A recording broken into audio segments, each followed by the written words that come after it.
Hello everyone. आज जो है 26 नवंबर 2023 है और हम लोग जो है इस पेपर को आज कवर करेंगे। हमारा जो सीरीज है काफ़ी दिनों से चल रहा है जनसत्ता का, और इसमें जो इम्पोर्टेंट जो आर्टिकल होते हैं जो कि प्रीलिम के एग्ज़ाम के को ध्यान में रखकर और मेंस के एग्ज़ाम को ध्यान में रखकर जो आर्टिकल होते हैं उसको यहाँ पर जो है डिस्कस किया जाता है। उसी के दौरान सबसे पहले हम लोग देखेंगे आचार संहिता के बारे में। कहाँ गया? यहाँ पे ये काफ़ी जो है आचार संहिता को जानना चाहिए। जो भी हमारे व्यूअर हैं या जो भी स्टूडेंट है जो एग्ज़ाम की प्रिपरेशन कर रहे हैं तो उनको पता होना चाहिए। देखिए यहाँ पे क्या हो रहा है, जो बीजेपी जो है भारतीय जनता पार्टी ने कांग्रेस पार्टी को के बारे में जो है यहाँ पे चुनाव आयोग को एक रिपोर्ट लिखा गया है कि इन्होंने जो है आदर्श आचार संहिता का उल्लंघन किया है। क्यों किया है? देखिए, जो राहुल गांधी जो है कांग्रेस के जो है जाने माने नेता कहलाते हैं, इन्होंने अपने ही जो एक्स होता है, जिसको पहले ट्विटर बोलते थे, वो अब वो एक्स के नाम से जाना जाता है, यहाँ पे कुछ ऐसे पोस्ट लिखे हैं जिसका आदर्श आचार संहिता का उल्लंघन होता है, जिसको मोरल कंडक्ट बोलते हैं। तो इन्होंने अपने पार्टी के फेवर में कुछ बातें लिखी है कि हमारे पार्टी को आप वोट कीजिए, आप अगर हमारे पार्टी को चुनते हैं तो इस तरह के जो है कार्य देखने को मिलेगा आपको। तो यहाँ पे आदर्श आचार संहिता में क्या होता है कि चुनाव शुरू होने से पहले जो 48 घंटा होता है, मान लीजिए 24 घंटा, सॉरी माफ़ कीजिएगा 48 घंटा, तो 48 घंटे से पहले आपको कुछ भी ऐसा एक्टिविटी नहीं करना है जिससे कि आप आदर्श आचार संहिता का उल्लंघन करोगे। तो इन्होंने अपनी पार्टी के बारे में जो है प्रचार प्रसार किया है, तो बीजेपी ने इसके खिलाफ जो है चुनाव आयोग को रिपोर्ट लिखा है। ये था इंपॉर्टेंट, आप लोग आर्टिकल पढ़ सकते हैं। जो टॉपिक इंपॉर्टेंट है एग्जाम के पॉइंट ऑफ व्यू से, देखिए यहाँ पे जो मध्य प्रदेश में एक बाघ की जो मृत्यु का जो मामला है ना, बाघ का, याद रखिएगा जो मध्य प्रदेश में जो राष्ट्रीय नेशनल जो टाइगर रिजर्व है, बांधवगढ़ राष्ट्रीय उद्यान, इस नाम को याद रख लीजिएगा, इसको पॉइंट कर लीजिएगा, ये एग्जाम में पूछे जाएंगे। और अभी जो बाघ जो है वहाँ पे एक बाघ की मृत्यु हो गई है, जो कि लगभग 12 दिनों से पड़ा हुआ था उसका शव। तो वहाँ पे जो फॉरेस्ट विभाग के जो अधिकारी थे वहाँ पे जब गश्ती लगा रहे थे तो उनको ये दिखा, और वहाँ पे इस संबंध में कुछ 11 से 12 लोगों जो ग्रामीण है वहाँ के, वहाँ को गिरफ्तारी किया गया है।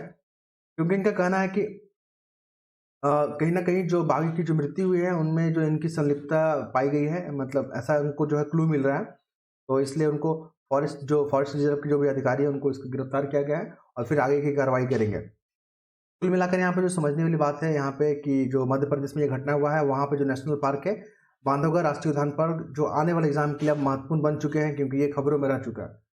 ध्यान दीजिएगा इसको।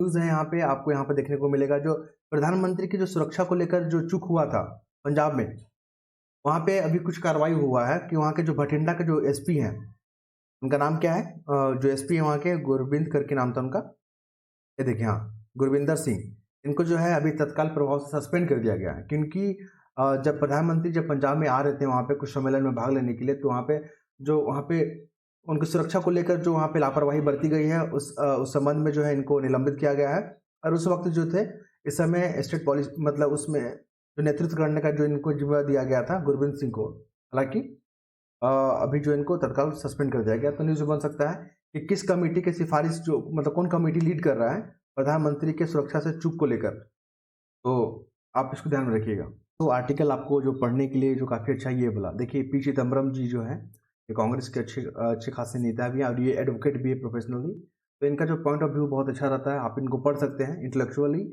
आप जो है आपकी वृद्धि में, ठीक है, किसी भी मुद्दे पर पॉइंट ऑफ व्यू से।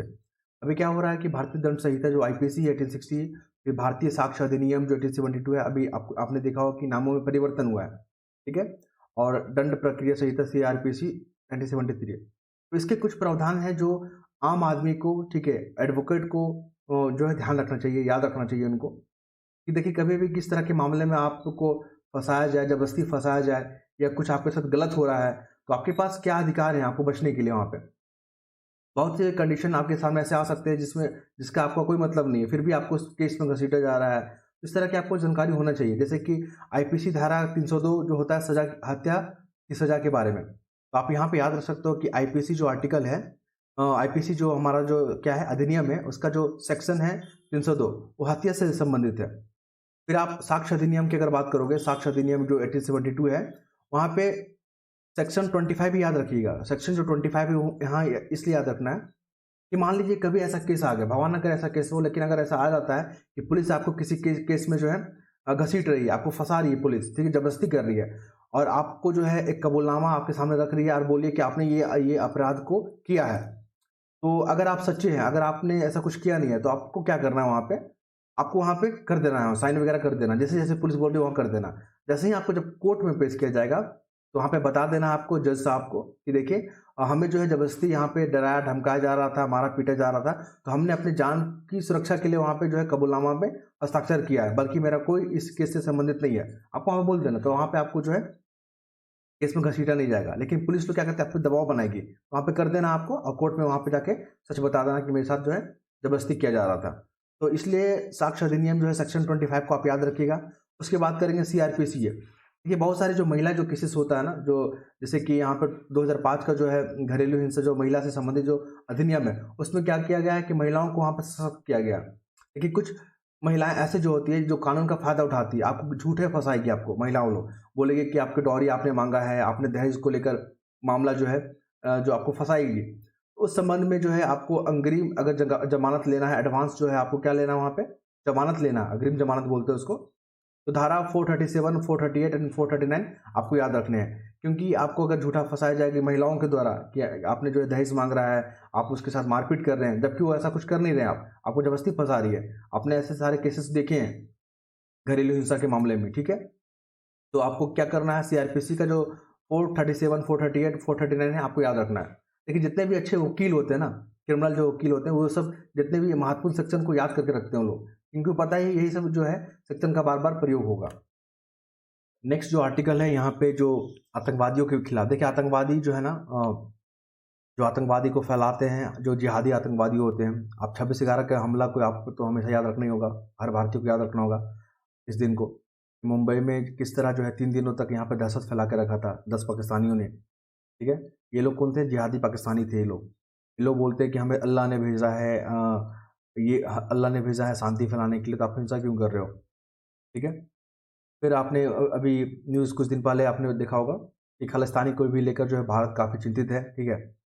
और आए दिन जो भारत के लोगों को धमकी देते रहते हैं कि वो लोग कनाडा छोड़ दें, ठीक है, और एयरप्लेन नहीं उड़ने देंगे। तो इस तरह का जो आतंकवादी लोग हैं, ठीक है, ये लोग जिहादी आतंकवादी नहीं है कि लोग आतंकवादी हैं। तो भारत जो इससे भी निपट ही रहा है।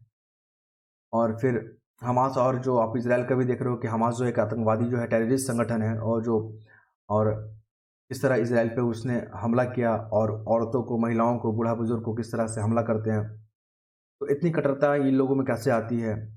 जब इन बातों को अगर खोज इन जवाब प्रश्नों का जवाब ढूंढने निकला, तो उन्होंने कुरान के कुछ आयतें देखी, तो उसमें इस तरह के जो लिखे हैं बात, कि गैर जो मुस्लिम लोग हैं, ठीक है, उनके खिलाफ हिंसा की बात की गई है।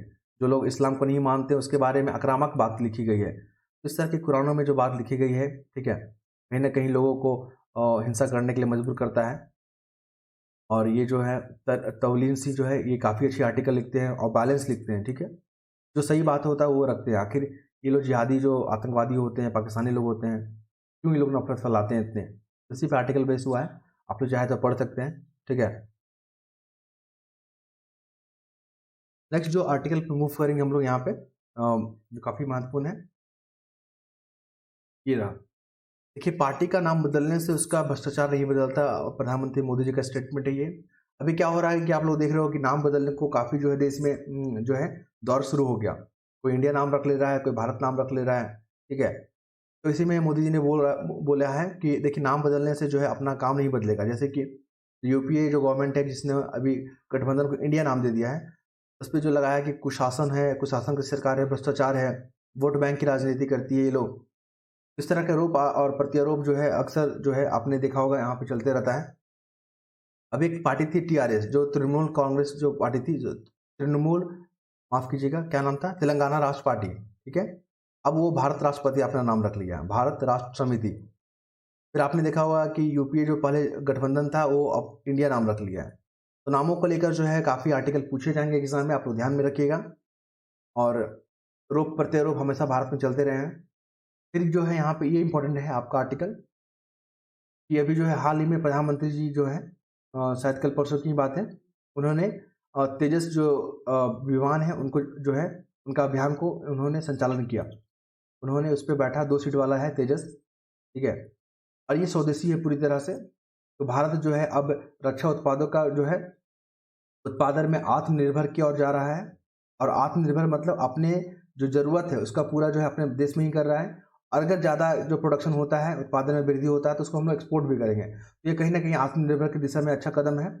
और हम लोग जो है हथियार को लेकर दूसरे देशों पर निर्भरता को कम कर रहे हैं, क्योंकि हमें पता है अभी जो देश होता है, कोई भी देश होता है, वो लोग सबसे पहले अपना हित देखता है। आज अगर अमेरिका भी हमारे साथ में है तो अमेरिका अपना हित देखता है, ठीक है? क्योंकि उसको पता है कि हिंद प्रशांत महाक्षेत्र में भारत को इग्नोर करके हम वहाँ पे शांति स्थापित नहीं कर पाएंगे।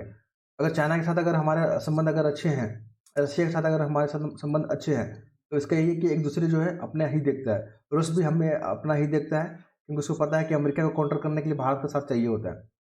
उसी तरह चाइना को काउंटर करने के लिए भारत का साथ चाहिए होता है। तो इस तरह के जो है आर्टिकल आपको पढ़ने में काफ़ी जो हेल्प करेंगे आर्टिकल पे। देखिए, हमारे जो एक्सटर्नल अफेयर मिनिस्टर है जयशंकर, उन्होंने बात की है कि अब जो भारतीय जो संस्कृति है, भारत का जो कौशल है, भारत का जो विज्ञान है, अब उस पर जोर देने की ज़रूरत है।